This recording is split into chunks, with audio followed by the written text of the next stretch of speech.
આજે આપણે એક એવી કથા સાંભળવાના છીએ જે એક પ્રાચીન ગ્રંથમાંથી આવે છે, એક એવી કથા જે પરિવર્તનની છે. આપણે જોઈશું કે એક સાવ સામાન્ય બાળક કઈ રીતે બ્રહ્માંડના મહાન ઋષિઓમાંનો એક બન્યા. તો સવાલ એ છે કે એક 5 વર્ષનો અનાથ બાળક કેવી રીતે બ્રહ્માંડમાં ભ્રમણ કરનાર અમર ઋષિ બની શકે છે? આ જ સવાલ આખી કથાનો પાયો છે. એ આપણને વિચારવા મજબૂર કરે છે કે ખરેખર મનુષ્યની ક્ષમતા શું છે અને આધ્યાત્મિકતાનો માર્ગ કેટલો અદ્ભુત હોઈ શકે છે. તો ચાલો આ અસાધારણ જીવનની એકદમ સાધારણ શરૂઆતથી વાત કરીએ. કહેવાય છે ને કે દરેક મહાન સફરની શરૂઆત એક નાના ડગલાથી જ થાય છે. બસ આ કથા પણ કંઈક એવી જ છે. આપણી કથાની શરૂઆત થાય છે એક 5 વર્ષના બાળકથી. એ એક એવા સમુદાયમાં રહેતો હતો જ્યાં આધ્યાત્મિક સાધકો હતા અને એનું જીવન એકદમ શાંતિથી પસાર થઈ રહ્યું હતું. એ એક સાધારણ દાસીનો એકમાત્ર દીકરો હતો. એની દુનિયા બહુ નાની હતી, બસ એની માતાની આસપાસ જ ફરતી હતી. એની માતા ભલે એક દાસી હતી, પણ પોતાના દીકરાને ખૂબ જ પ્રેમ કરતી હતી. એમનું જીવન ભૌતિક સુખોથી ભરેલું નહોતું, પણ હા, સ્નેહ અને લાગણીથી છલોછલ હતું. અને ગ્રંથમાં પણ આ સંબંધને એના જીવનનું કેન્દ્રબિંદુ ગણાવવામાં આવ્યો છે. જાણે કે માતાનો પ્રેમ જ એના અસ્તિત્વનો પાયો હતો. પણ આ શાંત અને સ્નેહભરી દુનિયા અચાનક જ વિખેરાઈ જાય છે અને એ બાળક એક એવા રસ્તા પર આવી જાય છે જેની એણે કલ્પના પણ નહોતી કરી. ક્યારેક જીવન આપણને સૌથી મોટા પાઠ સૌથી મુશ્કેલ સંજોગોમાં જ શીખવે છે. એક રાત્રે એક ઘટના બને છે. એની માતાને સાપ કરડે છે અને એમનું મૃત્યુ થઈ જાય છે. બસ એક જ પળમાં એ 5 વર્ષનું બાળક આખી દુનિયામાં સાવ એકલો પડી જાય છે. એનો આધાર, એનો સહારો બધું જ છીનવાઈ જાય છે. અને અહીં એ બાળકની અસાધારણ દૃષ્ટિ જોવા મળે છે. જુઓ, સામાન્ય રીતે કોઈ નિરાશ થઈ જાય, પણ એણે શું કર્યું? એણે આ મોટી ખોટને ઈશ્વરની કૃપા માની. એણે આ દુર્ઘટનાને એક નવી શરૂઆતના બદલી નાખી. એની પ્રતિક્રિયા એકદમ સ્પષ્ટ હતી. બધું પાછળ છોડી દો અને ઉત્તર દિશા તરફ ચાલવાનું શરૂ કરો. એના મનમાં ડર નહોતો, પણ એક અજબ સંકલ્પ હતો. અને પછી શરૂ થઈ એની એકલવા યાત્રા. ગ્રંથમાં જે વર્ણન છે એ મુજબ એણે એકલા જ આખી દુનિયા જોઈ. ક્યાંક મોટા શહેરો તો ક્યાંક નાના ગામડા, ક્યાંક ખનિજોથી ભરેલી ખાણો તો ક્યાંક રંગબેરંગી પહાડો, પવિત્ર સરોવરો, ગાઢ જંગલો અને શુદ્ધ પાણીની નદીઓ. જાણે કે પ્રકૃતિ જ એની શિક્ષક અને સાથી બની ગઈ. ઘણે દૂર સુધી ચાલ્યા પછી જ્યારે એ થાકી ગયો, ત્યારે એ એક નિર્જન જંગલમાં રોકાયો. હવે બહારની દુનિયા જોઈ લીધી હતી, પણ એને શોધ હતી અંદરની દુનિયાની. ત્યાં એક પવિત્ર પીપળાના ઝાડ નીચે બેસીને એણે ધ્યાન લગાવવાનું શરૂ કર્યું. બસ એ જ રીતે જે રીતે એણે બાળપણમાં મહાન ઋષિઓને ધ્યાન કરતા જોયા અને સાંભળ્યા હતા. જે કંઈ શીખ્યું હતું એને હવે અમલમાં મૂકવાનો સમય આવી ગયો હતો. અને પછી એ શુદ્ધ એકાગ્રતા અને તીવ્ર ઝંખનાની પળમાં એને એક અદ્ભુત અનુભવ થયો, એક ગહન દિવ્ય દૃષ્ટિનો. એ જે શોધી રહ્યો હતો એ ફળ એને મળ્યું. એ અનુભવથી એ આનંદના સાગરમાં ડૂબી ગયો. પણ જેટલી ઝડપથી એ દ્રષ્ટિ આવી હતી, એટલી ઝડપથી એ ગાયબ પણ થઈ ગઈ. અને એના જવાથી એ બાળક દુઃખી થઈ ગયો અને એને ફરીથી એ દ્રષ્ટિ પામવાની તીવ્ર ઈચ્છા થઈ. જ્યારે એ દિવ્ય દ્રષ્ટિને ફરીથી પામવા માટે તડપી રહ્યો હતો, ત્યારે એણે એક અવાજ સાંભળ્યો. એ અવાજ આ દુનિયાનો નહોતો, એ અદૃશ્યમાંથી આવી રહ્યો હતો. એ આકાશવાણીએ એને સમજાવ્યું કે શા માટે એ દ્રષ્ટિ પાછી લઈ દેવામાં આવી. કારણ કે એની આધ્યાત્મિક યાત્રા હજી પૂરી નથી થઈ. આ કોઈ અંત નહોતો, પણ એક નવી શરૂઆતનો સંકેત હતો. એટલે કે એક ક્ષણિક ઝલક કોઈ નિષ્ફળતા નહોતી. એ તો એની ઝંખના, એની તડપને વધુ તીવ્ર બનાવવા માટે હતી. ક્યારેક કેવું હોય છે ને કે પાણી કરતાં પણ તરસ વધુ કિંમતી હોય છે. બસ એવું જ કંઈક.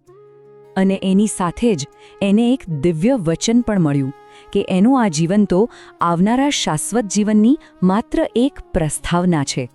અને એ જીવનમાં એ દિવ્ય સેવામાં રહેશે. અને એની ભક્તિ ક્યારેય નિષ્ફળ નહીં જાય. એની રાહ જોવી ચોક્કસ સાર્થક થવાની હતી. તો હવે જોઈએ કે આ વચન કેવી રીતે પૂરું થયું. પણ આ વાત કોઈ નાના સ્તર પર નથી. આ તો એક વિશાળ બ્રહ્માંડિક સ્તરની વાત છે. હવે આ કથા એક બાળકની નથી રહી, પણ સમગ્ર સૃષ્ટિ સાથે જોડાઈ ગઈ છે. એનું ભૌતિક જીવન પૂરું થયું, પણ એની યાત્રા નહીં. એણે પોતાના ભાગ્યને પામવા માટે રાહ જોઈ. કેટલી રાહ? આખા બ્રહ્માંડના વિસર્જન અને પછી એના પુનર્જન્મ સુધીની, હજારો યુગો સુધી. અને જ્યારે એ પાછા ફર્યા ત્યારે એ એક બાળક નહોતા, એ હતા અમર ઋષિ નારદ મુનિ. અને એમનો એક જ ઉદ્દેશ્ય હતો, એમણે જે અનુભવ્યું, જે જ્ઞાન મેળવ્યું એ આખી દુનિયા સાથે વહેંચવું. એમનું જે વ્યક્તિગત દુઃખ હતું એ હવે સમગ્ર જગતના કલ્યાણના ઉદ્દેશ્યમાં બદલાઈ ગયું. એમનું જીવન જ એક ગીત બની ગયું અને એમની યાત્રા બીજા બધા માટે એક માર્ગદર્શક બની. તો આ પ્રાચીન કથા આપણને એક મોટા સવાલ સાથે છોડી જાય છે. એક નાનકડી પણ સાચી ભક્તિની ક્ષણમાંથી કેટલો મોટો શાશ્વત ઉદ્દેશ્ય જન્મી શકે છે. આ કથા આપણને દ્રઢતા, શ્રદ્ધા અને જીવનમાં અર્થની શોધ વિશે ઘણું બધું શીખવે છે કે કેવી રીતે એક નાની શરૂઆત પણ અનંત શક્યતાઓ ખોલી શકે છે.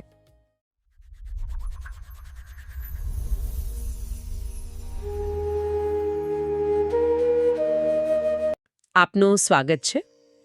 આજે આપણી પાસે એક એવો વિષય છે જે સમય અને સ્મૃતિની આપણી સમજને ખરેખર પડકારે છે. આપણી સામે શ્રીમદ ભાગવત મહાપુરાણના કેટલાક પાના છે, જેમાં બે મહાન ઋષિઓ વચ્ચેનો સંવાદ છે, વ્યાસ અને નારદ. અને આ સંવાદનો જે મૂળ પ્રશ્ન છે ને, એ જ બહુ અદ્ભુત છે. બહુ જ ગહન. વ્યાસજી પૂછે છે, જે સાંભળવામાં કદાચ સરળ લાગે પણ એના મૂળ ખૂબ ઊંડા છે, કે કોઈ વ્યક્તિ એક આખું બ્રહ્માંડ નાશ પામે, અબજો વર્ષો વીતી જાય અને પછી નવું બ્રહ્માંડ રચાય, તો પણ પોતાના પાછલા જન્મની વાતો કેવી રીતે યાદ રાખી શકે? હા, આપણા માટે તો ગયા અઠવાડિયે શું થયું એ યાદ રાખવું અઘરું છે. બરાબર. અને નારદજી આનો જવાબ પોતાની આખી જીવનકથા સંભળાવીને આપે છે. તો ચાલો આ રહસ્યમય યાત્રામાં ઊંડા ઉતરીએ. આ પ્રશ્ન ખરેખર અદ્ભુત છે, કારણ કે એ સીધો ચેતનાના સ્વરૂપ પર સવાલ ઉઠાવે છે. વ્યાસજીનું જે મૂળ શબ્દ પ્રયોગ છે, કાળ તો સર્વનો નાશ કરનારો છે.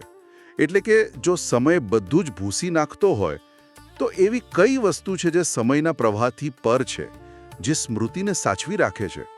એટલે આ સંવાદ માત્ર એક કથા નથી, પણ અસ્તિત્વના મૂળભૂત નિયમો પરનું એક ચિંતન છે. બરાબર. અને આવા મોટા બ્રહ્માંડીય પ્રશ્નોનો જવાબ આપવા માટે નારદજી કોઈ મોટા સિદ્ધાંતોની વાત નથી કરતા. એ પોતાની વાત એકદમ સાધારણ રીતે શરૂ કરે છે. હા, તેઓ કહે છે કે હું એક દાસીનો દીકરો હતો, મારી માતા અભણ હતી, લોકોની સેવા કરતી અને મારા પર ખૂબ પ્રેમ રાખતી. અહીં કોઈ દૈવીય ચમત્કારથી શરૂઆત નથી, એકદમ વાસ્તવિક અને માનવીય પૃષ્ઠભૂમિ. અને એ પૃષ્ઠભૂમિમાં એક બહુ મહત્વનું વાક્ય છે, જેના પર ધ્યાન આપવા જેવું છે. કયું? નારદજી કહે છે, સ્વાતંત્રા ન કલ્પાસી જોગક્ષેમમ મમેચ્છતિ. એટલે કે તે મારી ભલાઈ ઈચ્છતી હોવા છતાં તે સ્વતંત્ર ન હતી. આ એક જ વાક્યમાં આખી પરિસ્થિતિનો સાર આવી જાય છે. માતાનો પ્રેમ અનંત છે, પણ તે પોતે પરાધીન છે, એક દાસી છે. આ દર્શાવે છે કે નારદનું બાળપણ સંપૂર્ણપણે ઈશ્વરની યોજના પર નિર્ભર હતું, જાણે કે કોઈ કઠપૂતળીનો ખેલ ચાલતો હોય અને સૂત્રધાર પડદા પાછળ હોય. બરાબર. આ વાક્ય ભવિષ્યમાં બનનારી ઘટનાઓ માટે જાણે એક પૂર્વ ભૂમિકા તૈયાર કરે છે. એક દાસી પુત્ર જેનું જીવન સંપૂર્ણપણે માતાના સ્નેહ પર આધારિત હતું. એવું લાગે કે બધું સ્થિર હતું, પણ જીવનમાં પરિવર્તન તો આવે જ. અને નારદના જીવનમાં જે પરિવર્તન આવ્યું તે એક આઘાતજનક ઘટનાના રૂપમાં આવ્યો.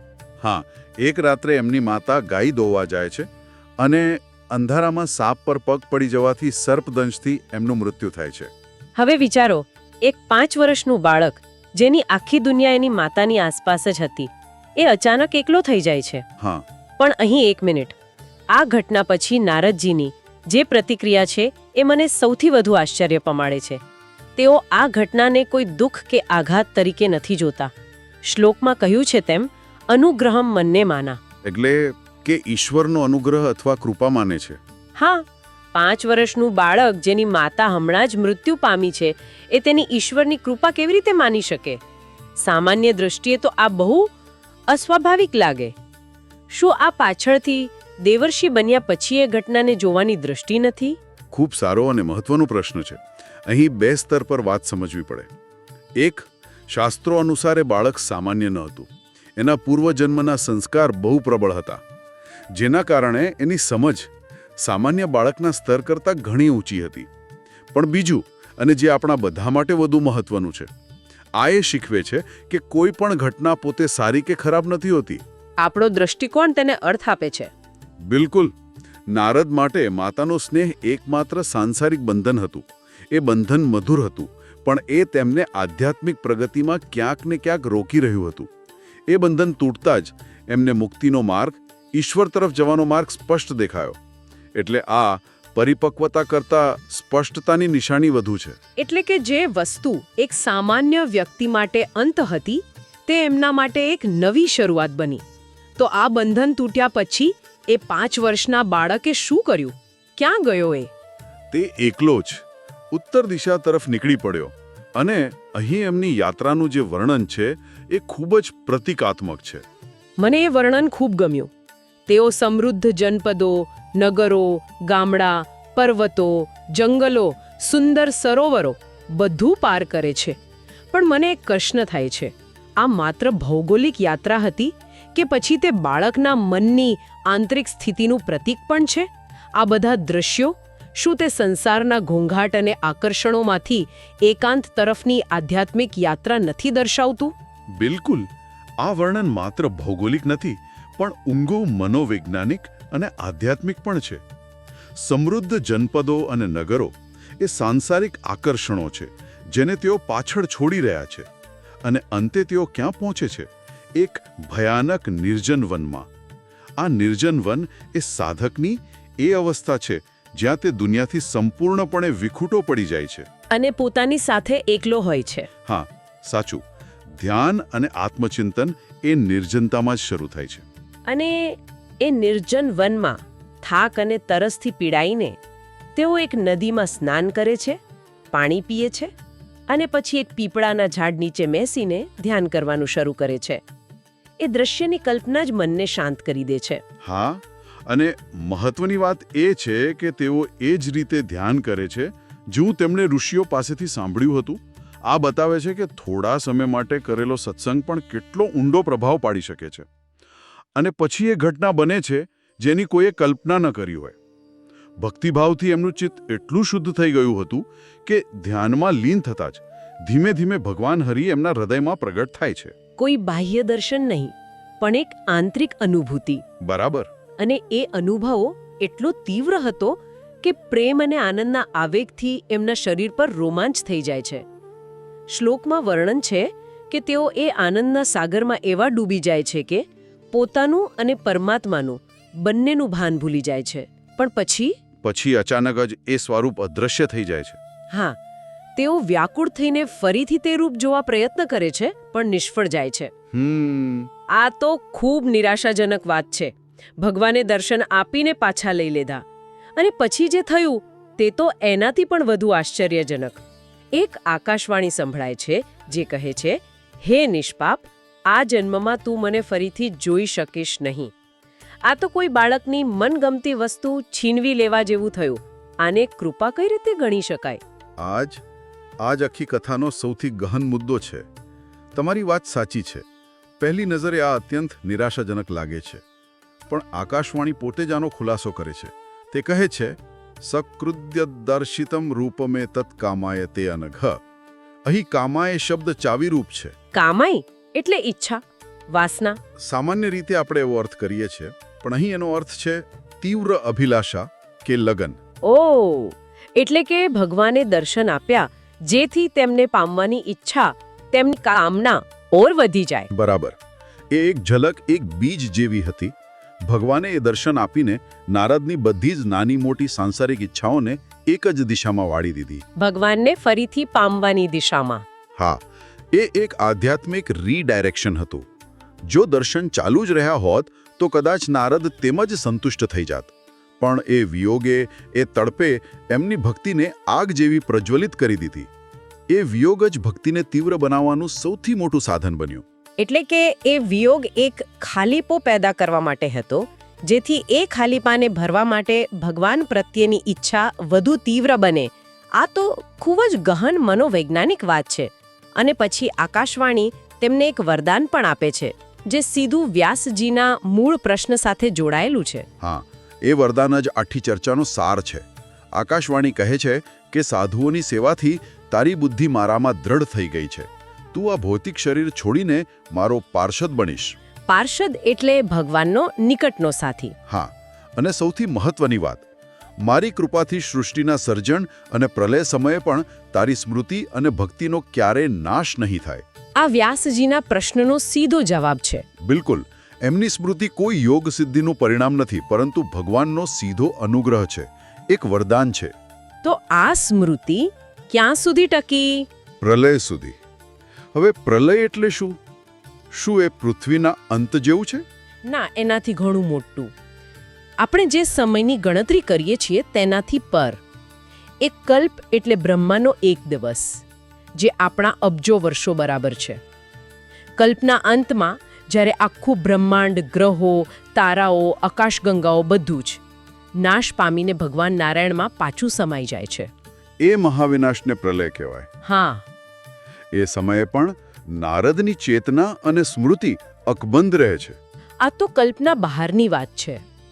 તો આ વરદાન પછી નારદજીનું જીવન કેવું રહ્યું? ત્યારબાદ નારદજીનું જીવન સંપૂર્ણપણે બદલાઈ ગયું.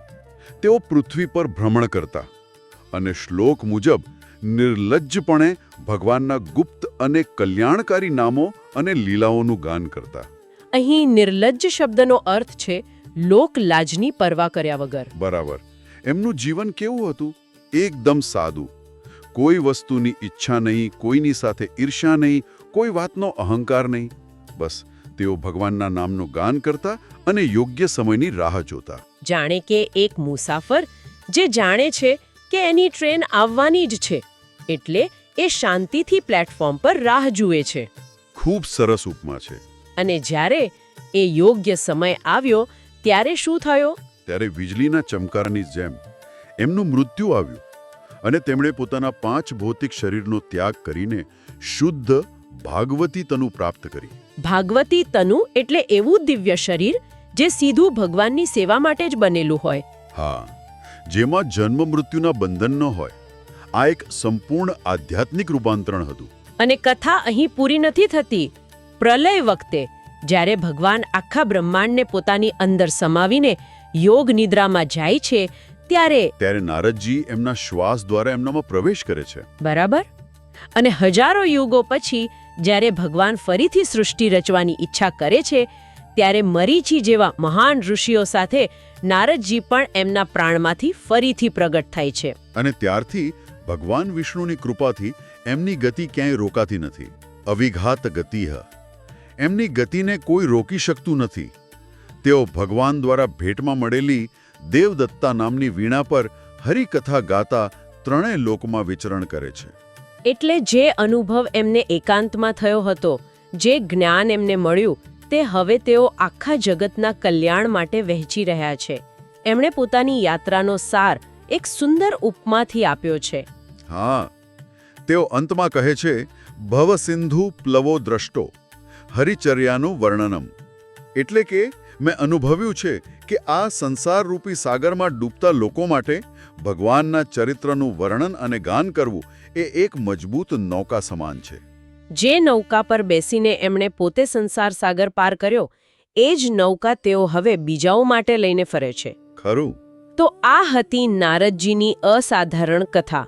એક દાસીપુત્ર જેણે પોતાની માતાના મૃત્યુ જેવી દુર્ઘટનાને ઈશ્વરની કૃપામાં પરિવર્તિત કરી અને સમયના બંધનોથી પર એવા દેવર્ષિ બન્યા. શીખવે છે કે આપણો દૃષ્ટિકોણ જ વાસ્તવિકતાનું નિર્માણ કરે છે. એક જ ઘટના કોઈના માટે શોક બની શકે છે અને કોઈના માટે મુક્તિનો માર્ગ.